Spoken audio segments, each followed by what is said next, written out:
Alright, welcome to the show again. It's Dr. Kelvin Nguyen. And the topic for today that I would like to talk about is coffee. Many people ask me if coffee is good, if coffee is bad. The answer is, it's kind of in the middle. For some patients, it could be good.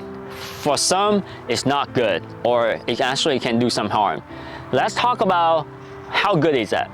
So, patients with liver diseases, Kelvin usually recommend to drink some coffee. When they did a study on this one, it's about two cups of coffee a day. You can go up to about six cups. For each cup, the amount is about 5 to 10 grams of coffee. Now, what's in coffee that actually make it good? We don't know. It's definitely not just caffeine, because when patients actually drink other drinks that just with caffeine only, it actually doesn't do any of the good stuff that you would expect to see. And when I say good stuff, we're talking about decreasing inflammation of the liver, it's decreasing fibrosis of the liver. Studies actually have shown that, for patients with hepatitis C, hepatitis B, with fatty liver, when they actually, the patients on the arm that actually treated with coffee or drink coffee, it slowed down the process of fibrosis, which is scarring of the liver. In addition, it's actually decreasing the amount of viral load in the bloodstream when you measure it. That means that somehow coffee slowed down the replication of the virus inside the liver. So it's all the good stuff. For that reason, my patients with hepatitis B, hepatitis C, chronic liver diseases in general, fatty liver, alcoholic liver disease, I do recommend to drink coffee.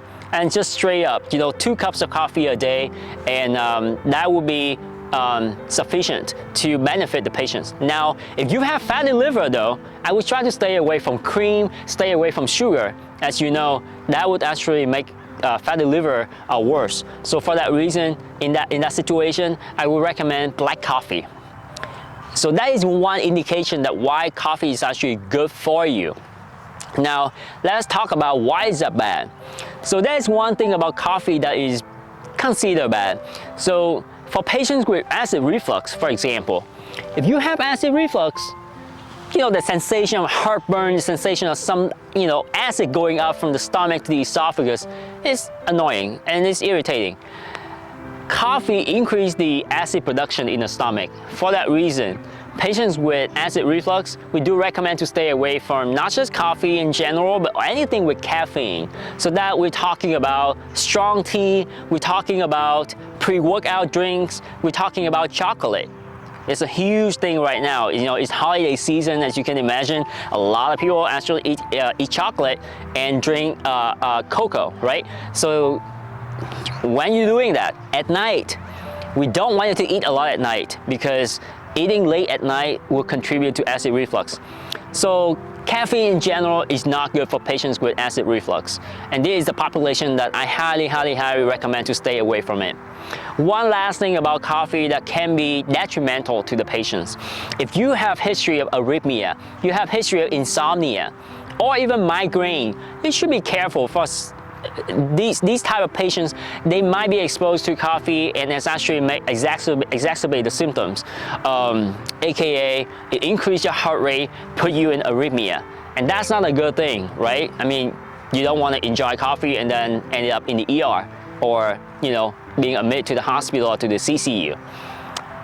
So that being said, coffee is good and bad depending on what kind of patients you are. I do drink coffee. I have a confession to make. I do have acid reflux. So in the beginning, I actually was drinking 2 cups of coffee a day, 1 in the morning, 1 in the afternoon. But since my reflux got worse with coffee, I compromised. I drink only in the morning and try not to eat so late at night. And pretty much, I think at this point, I'm kind of okay with my symptoms and without compromising, my coffee intake. I think that will be it for today. Kelvin actually about to finish his cup of coffee, so hopefully you guys love coffee as much as I do, especially those with liver diseases. This is one recommendation that I think is natural, but it's also benefiting you. And enjoy your time with your family, but also take care of yourself. Ciao for now. All right, you guys have been watching my YouTube channel of Dr. Kelvin Nguyen. If you really love what you're seeing, please subscribe to my channel. You can do it for me, or you can do it for the duck in the background. They will love it too. See you next time.